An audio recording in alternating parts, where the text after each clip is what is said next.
William Katt.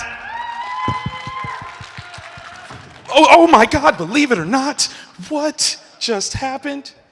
You did, we didn't even talk about you doing that. That was, okay.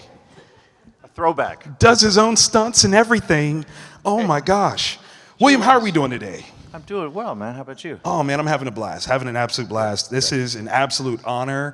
When I got this assignment, I might have squeed just a little bit, I'll be honest.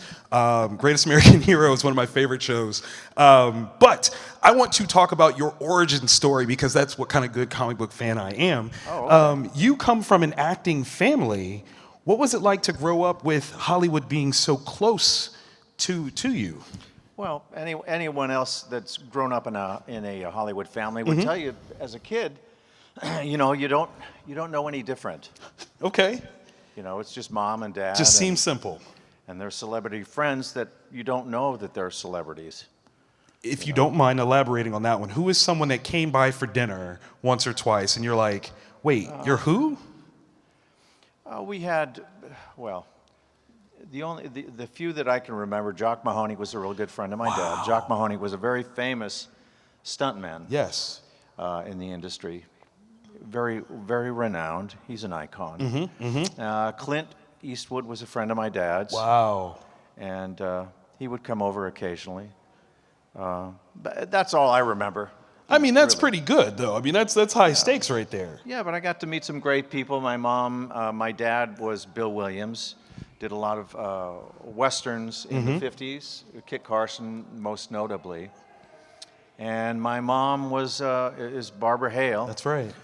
Who did a lot of films with Cagney and Jimmy Stewart and a bunch of other icons of that era. And then most famously played Della Street in Perry Mason. The Perry Mason. Yes. That's fantastic. Now, growing up, were you a fan of cinema as a kid, or was that something that you didn't really indulge in much? Your parents didn't want to go hang out where they worked? Yeah, no, I didn't really, I wasn't drawn to the cinema. Okay. In that respect, I was kind of into, sports as a kid, baseball and touch football, but my thing was kind of surfing. Growing up in Southern California, that was my thing. And my dad always had boats, so I grew up around the Long Beach Harbor. Got you. Surfing at Huntington Beach and Seal Beach, and then all the South Bay places from Malibu down to Torrance and up to Ventura and Santa Barbara. That was my thing as a kid. So being a surfer so young, to get the honor of being, I think you were inducted into a Surfer Hall of Fame, is that correct? Or were you a judge? What did you get to do there? Well, I was very good friends with PT, who was #1 at the time when we did Big Wednesday for John Milius film called Big Wednesday. I did with Jan Michael Vincent and Gary Busey, and PT was my surfing double, who did a lot of the surfing. I did a lot of my own surfing, but he did quite a bit. That's awesome. And some of the big stuff that we were at Sunset and Waimea, Backdoor, some of the stuff we did there, he did a lot of that. It'd be me taking off, and then I would very often be held down underwater for ages, but that was PT that would do all the fancy stuff, yeah. Do you have a favorite surfing story that you can share with us? Sometime where you were just out in the waves, you caught it just right. Well, when we were shooting Big Wednesday, the first part of the film was 3 parts. We shot locations in El Salvador. We were down there during a junta.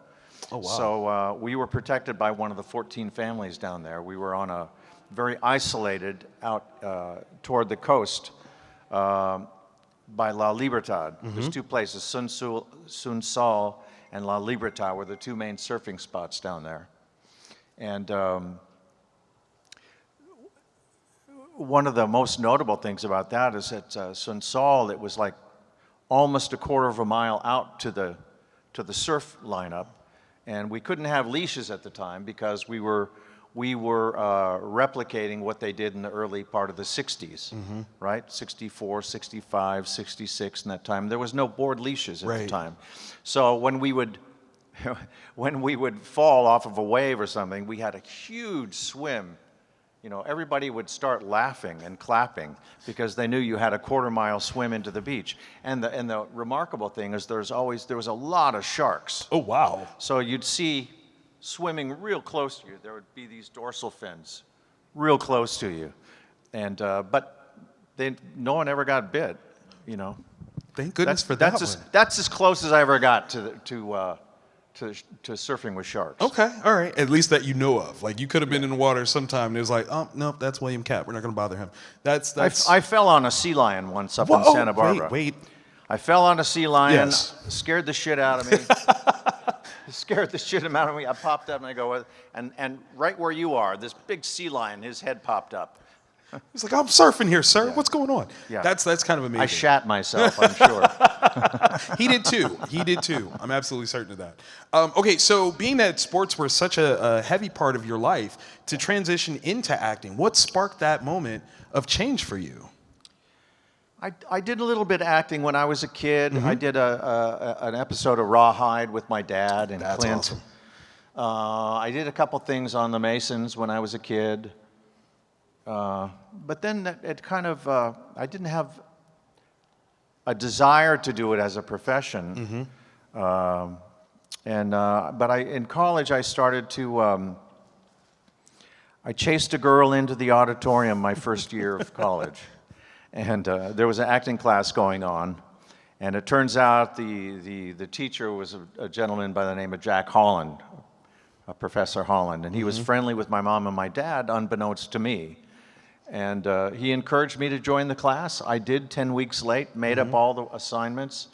And from that point on, I started working backstage at South Coast Repertory, working the light and soundboard. Auditioned for a small role in We Bombed a New Haven, a Joseph Heller play. Nice. And it was on a thrust stage, and I fell in love with the people in the theater, and everything else kind of fell into line after that. I said, oh, this is good.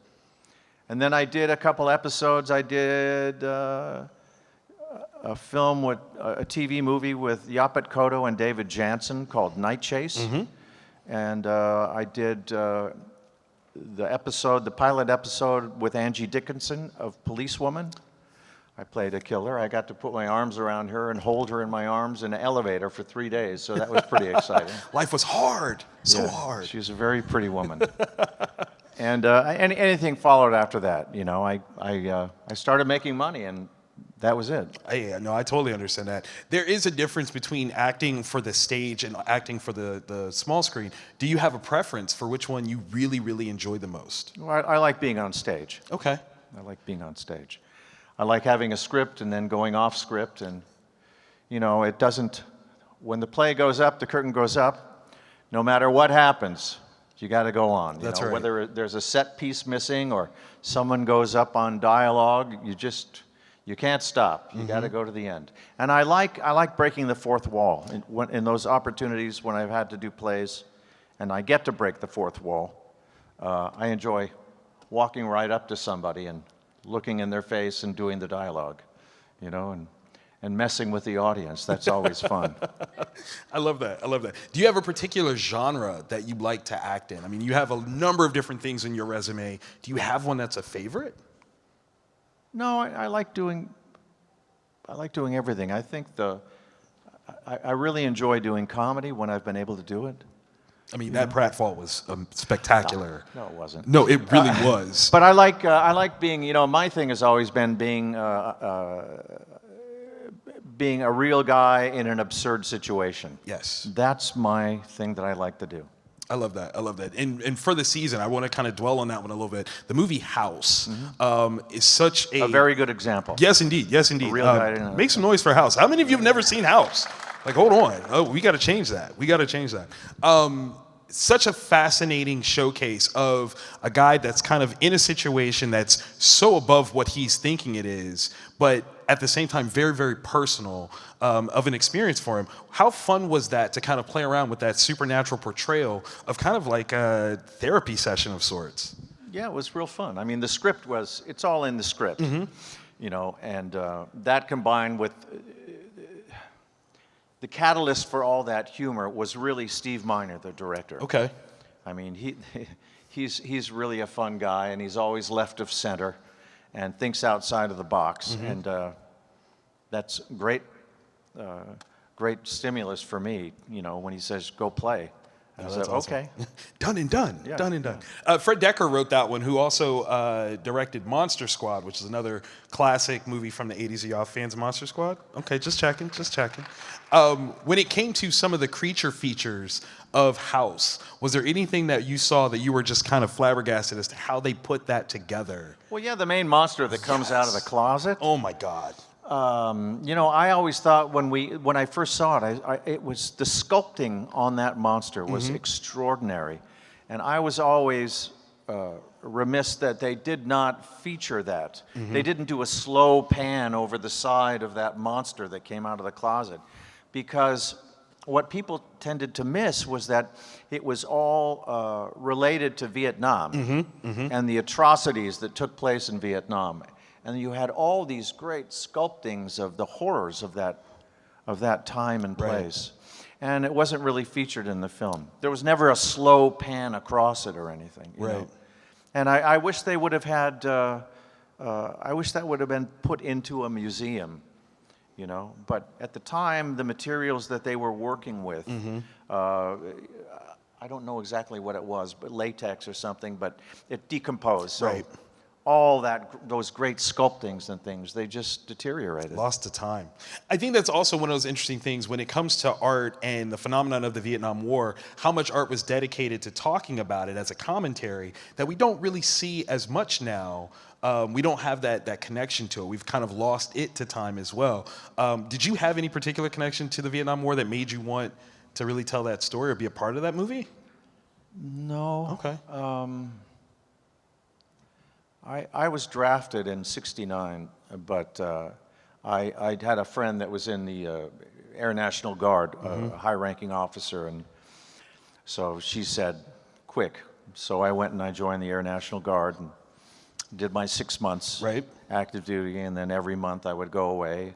And what was cool about the Guard was that because they knew I was a professional, they would let me go away. I was doing a lot of theater at the time, and then I would build up all my time, and I would come back and I would have to go, you know, wherever they wanted to send me in the country or overseas. I would go, and I was working on the C-130s at the time, the Hercules. I was a mechanic, a hydraulic mechanic. Wow. So they would send me off, and I'd do a month with them to make up for lost time. They were very generous in that respect. Oh, that's awesome. Thank you for your service as well, for sure, and to anyone else that's. But I never had to go overseas to Vietnam at the time. Got you. But I mean, you still have that understanding of what that mentality could be like, because I definitely felt that Cobb brought that out. Like there was something, you know, that he was struggling with as an author that he had experienced in trying to tell stories that would kind of bring that about. So it seemed so very so strongly real that I'm like, did you have an experience with that? I believed you. That's really what it is. You're a fantastic actor. Richard Mall was very good in that, wasn't he? Yes, he was. Oh, yeah, Richard Mall and George Wendt. Yes, indeed. One of my very favorite scenes that I've ever done was with George Wendt. I don't know if did you see the film? Oh, absolutely. Okay. So when I'm getting ready to open the closet at 12 o'clock midnight, George Wendt comes up there, and I give him a spear gun, right? And I put goggles on him, and I say, there's a big raccoon in the closet.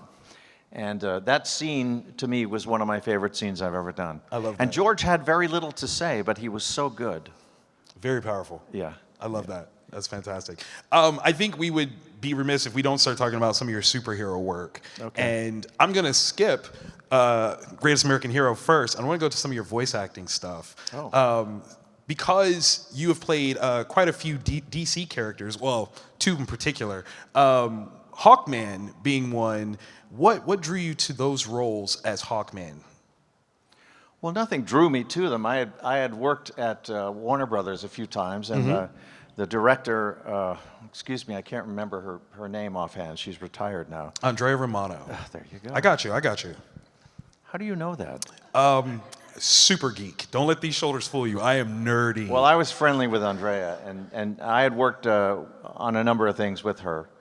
And also had done some Animaniacs and stuff, and that was fun. She asked me, "You want to come in and do this part?" So I came in and I did Hawkman a few times. Yes, indeed. You know, Did you have like a reverence for the character? Were you a comic book fan at all? I was a comic book fan as a young man. Okay. You know, but not really. Okay. I got you. What about Green Lantern? You did a version of Green Lantern, the Green Guardsman, for Justice League, which is one of the best episodes ever because it's a tie-in to the Twilight Zone. But when you got to do that one, I think it was a two-parter. Two-parter. Yes. To get that particular character going, what was your motivation for what they were looking for?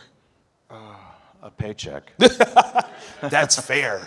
More than fair. Yeah. No, I totally get that. Did you have a particular show that you did voice work for that has stood out that is one of your favorites? Well, I really enjoyed doing Animaniacs. Classic. And the reason being, I mean, people don't know. I mean, it's very cliquey to do voice work. It's very cliquey. And when you get into that tribe, the people are just batshit. They're batshit fun. In the best way possible. In the best way possible. Absolutely. So it's just fun to be in a room with them, that's all. Is there somebody in particular, voice acting wise, that you've loved to work with or against because of their energy? Paul Rubens was a guy that I really enjoyed having a friendship with. I had known Paul for many, many years, and God rest his soul. Yes, you know, we indeed. lost Paul this last year. He was fun. I can imagine. I can absolutely imagine. Greatest American Hero is truly an iconic show. It's got a great theme song, but also you have these wonderful characterizations of a hero who isn't quite ready to be a hero, which is kind of ahead of its time in the deconstruction age of storytelling. What was it about that show that really kind of clicked for you in terms of character building?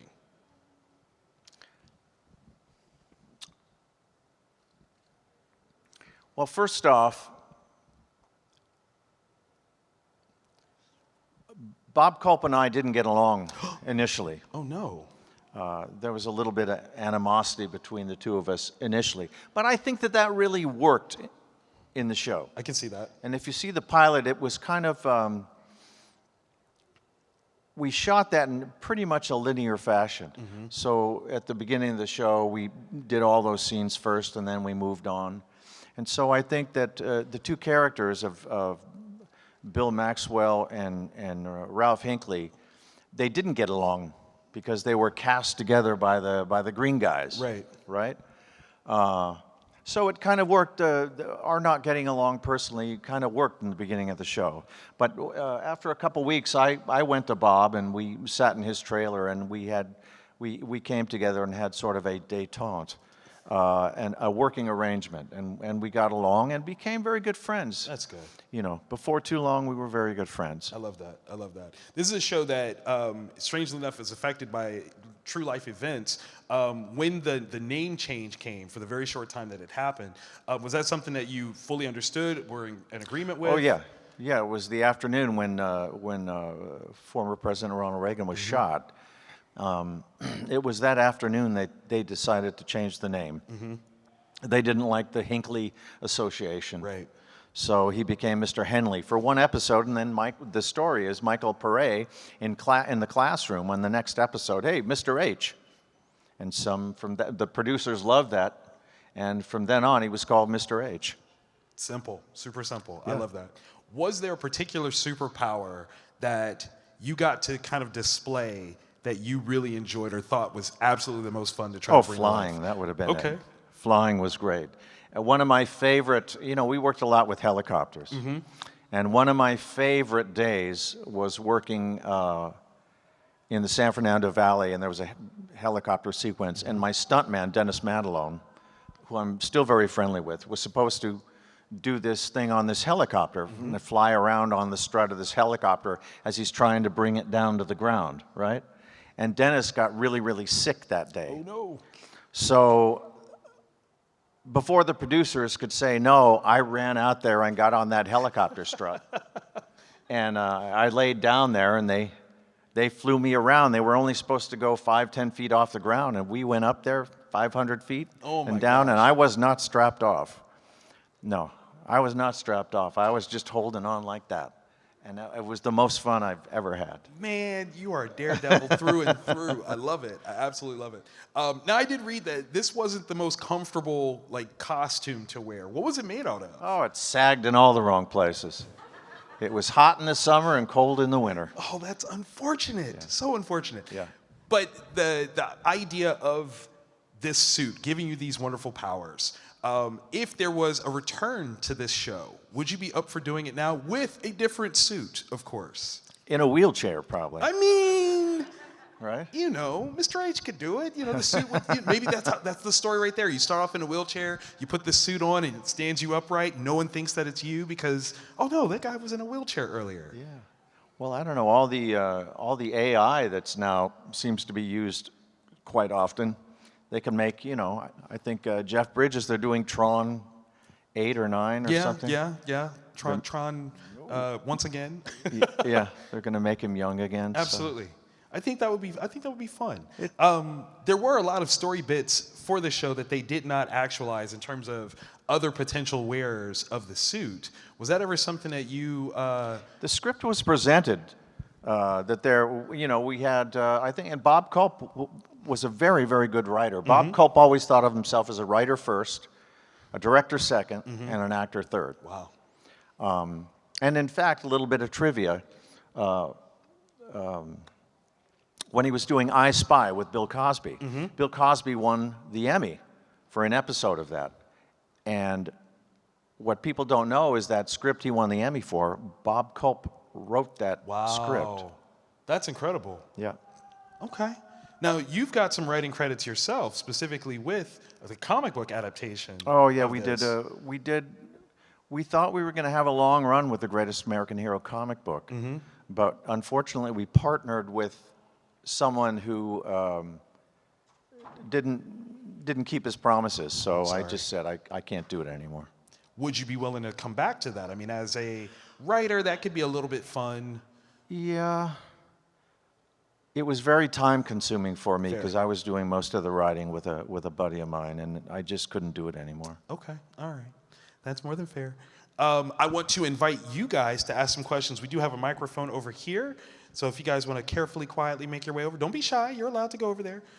While you do that, I'm going to go ahead and ask one more question, if that's all right. Sure. When it comes to being behind the camera, you've got a lot of work that you've done where when you first got started into acting, you were on stage or backstage. Is there anything in particular that you want to make that you haven't had a chance to yet?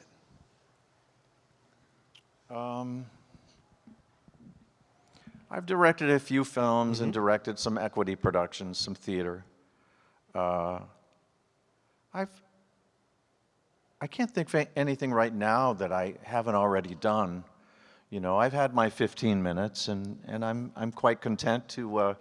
I don't work much anymore except for friends that call me up and say, "Hey, you want to come and play?" Sure.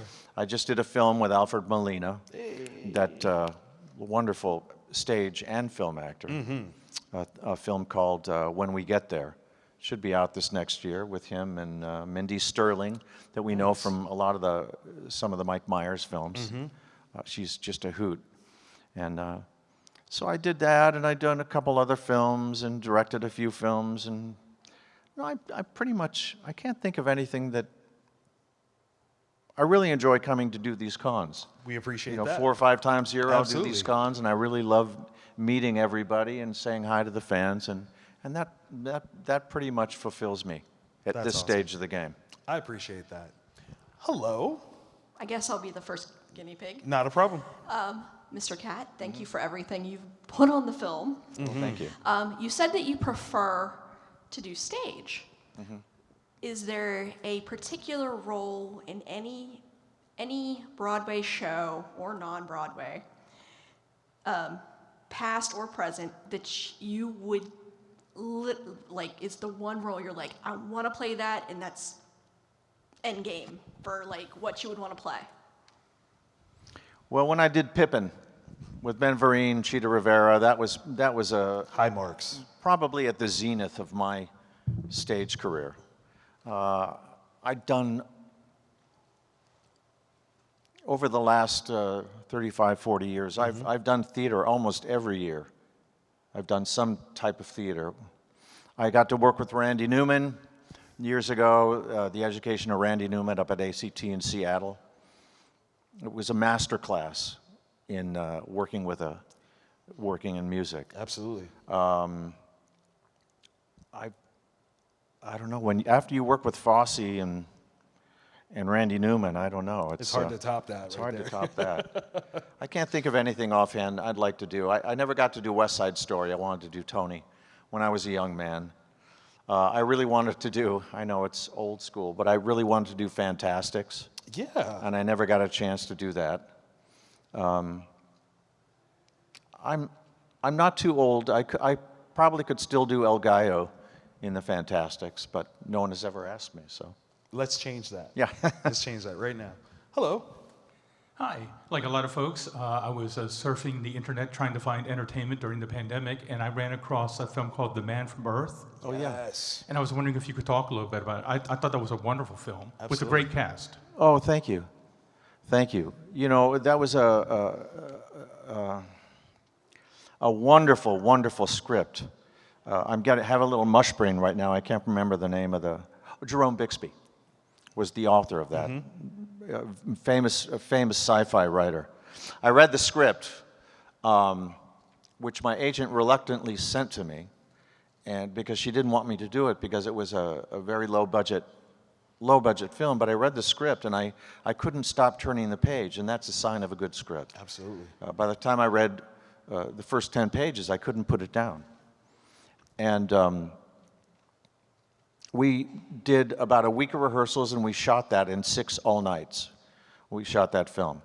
I wish it had been shot on a better camera and it looked better, but the story itself is wonderful, and I tell people, if you watch the first 10 minutes, you'll finish the film, because the concept of the film is so intriguing. It's about, I'm not giving anything away, it's about a guy who has lived 10,000 years. And he doesn't know why he's still alive. He doesn't know why he does not age, right? And what happens is there's a group, he's a professor at a university, and he's friends with all these other professors. So I'm a PhD, I think it was in history. There's a PhD in different fields, and we try to poke a hole in his story. Right. He tells us one day that his story, that he's been alive for 10,000 years and he's moved all over the world. And you find out who and where he's been, and we cannot poke a hole in his story. It's very intriguing. So I was drawn to it by the script. And then we had Tony Todd and Billingsley, and we had some wonderful, wonderful, wonderful actors that are famously represented in a lot of other sci-fi films. It's a great question. Thank you. Hello. Hi. How did you end up as Hawkman in Batman the Brave and the Bold? Excuse me, Batman the Brave and the Bold. Oh, gee whiz. How did I end up?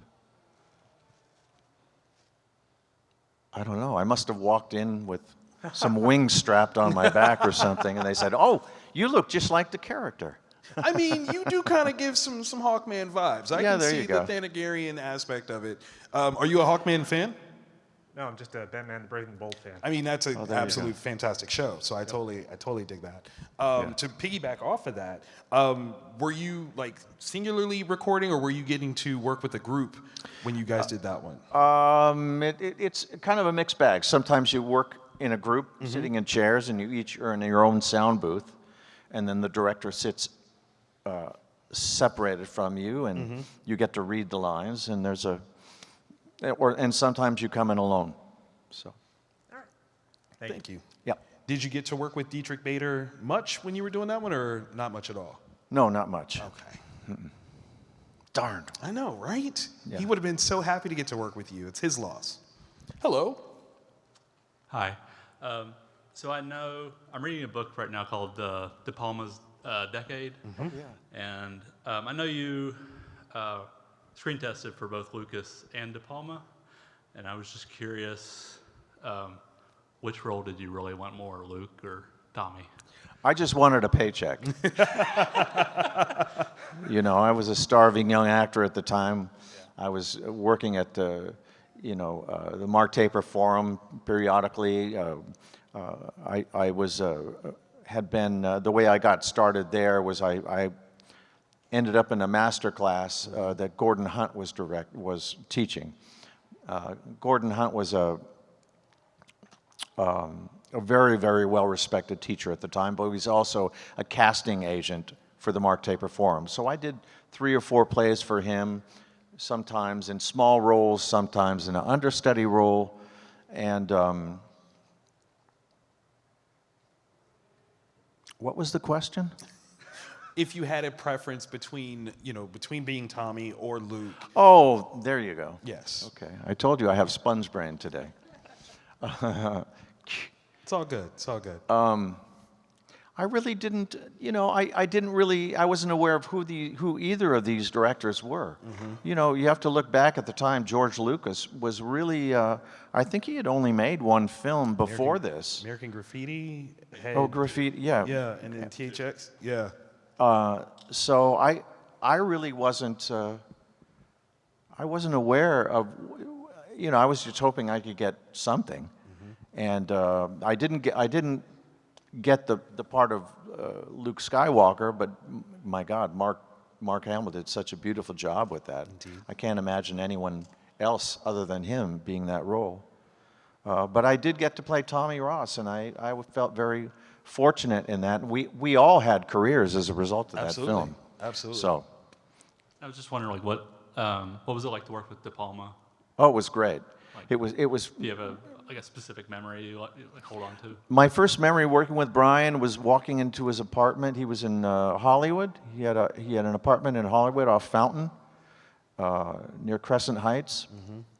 And we walked in, and his whole apartment was filled with 3x5 cards with drawings on them about how he wanted the scenes in each shot.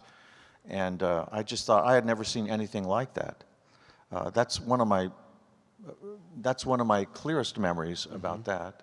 And then getting to work with Amy, we did a lot of.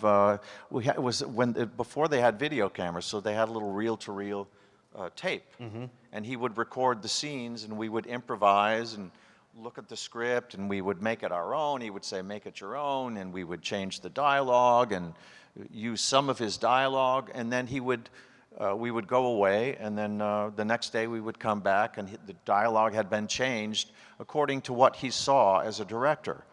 And then by the time we got to the set and we were shooting, he really didn't pay all that much attention to the actors, because then he felt he had done all of that work, So he was really paying attention to the shots and the lighting, and making sure everything was exactly how he had envisioned it.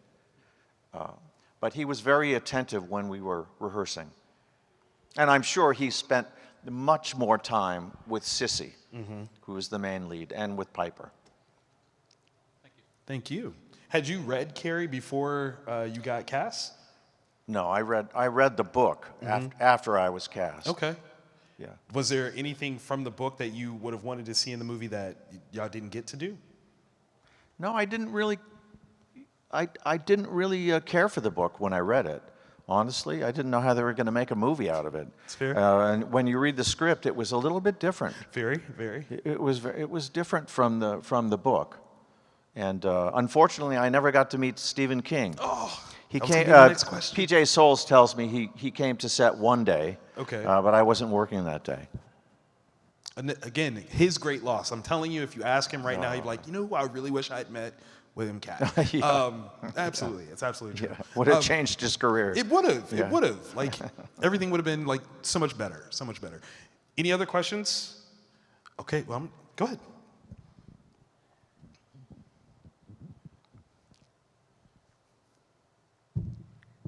So much lead up to it. That's right. You've talked about directing and theater a little bit. I wanted to ask, is there like one or two things you always carry with you sort of in your director's toolkit as you approach productions that's been really handy? I don't know that I have a toolkit. For me, every project I've started as an actor or as a director, or I start over. Everything is fresh and brand new, and I teach myself how to do it every time it's a fresh start. you know? And I learn more each time I do it. And I learn something new. I do like working with really, really good people. And when I've directed, I really like working with good actors because they teach me a lot. So I would say, yeah, I really don't have a toolkit. Everything is fresh from day one. But thank you for what a good question. Yeah, that was fantastic. I love that. When it does come to approaching work, what is exactly your process for accepting a job and really kind of figuring out how you're going to tell that story? Do you do sketches like Brian De Palma did, or do you have something totally different? The films I've directed, I've storyboarded everything. Okay, okay. I'll sit with an artist, or I'll make my little stick figure drawings, and then I'll work with an artist. And I pretty much have every shot in my head that I'm going to do, and have a shot list for each day. And I've worked it out with the unit production manager, you know, all those particulars, and we've gone and scouted everything, where we're going to shoot. And then leave it open for surprises. I love to be surprised as a director. That's always something I look for. I love that. That's very collaborative. It allows for the other storytellers to take part, which is wonderful. And the same thing on stage. Absolutely. Yes. Any, excuse me. I was wondering if you had any backstage memories to share about Richard Ball. Richard Mall. Lovely guy, lovely guy. Very, very serious, surprisingly enough. A wonderful, dry sense of humor, you know. I remember one of my most vivid memories of working with Richard when we were doing House. There was, in the Vietnam scene, when he's been shot by the Viet Cong and he wants me to kill him, right? So I'm hesitant to kill him. I have this knife out and I'm supposed to cut his throat. And it was a very intense scene. It took all afternoon to get. And at the end, the director said, okay, we got it. And they're unloading the camera and they dropped the magazine. They dropped the magazine and went shh, like that. We had to do it all over again. Oh my gosh. And I thought I had done some really great work, and I said, do it again. Do it again, yeah. That's how great you are. You can do it again. Let's take a break. We're coming back. We have to do that all over again. Oh my gosh, that's insane. Thank you. My last question, you come from a legacy within Hollywood, and so you've seen how the culture, the business has changed and evolved. What words would you give to anyone that's looking to be a part of entertainment now, based on your experience and what you could project where things could go for them?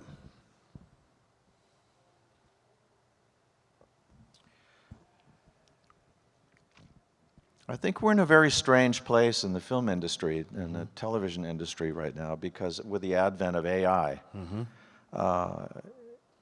I don't know where it's going to go. When they can take a guy my age and make him 20 years old again, and it's pretty darn good.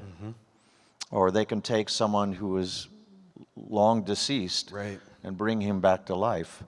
You know, and all the stuff they're doing in entertainment now, when you have some of the music icons that they've brought back on stage in holograms. I mean, it's very exciting and very scary at the same time.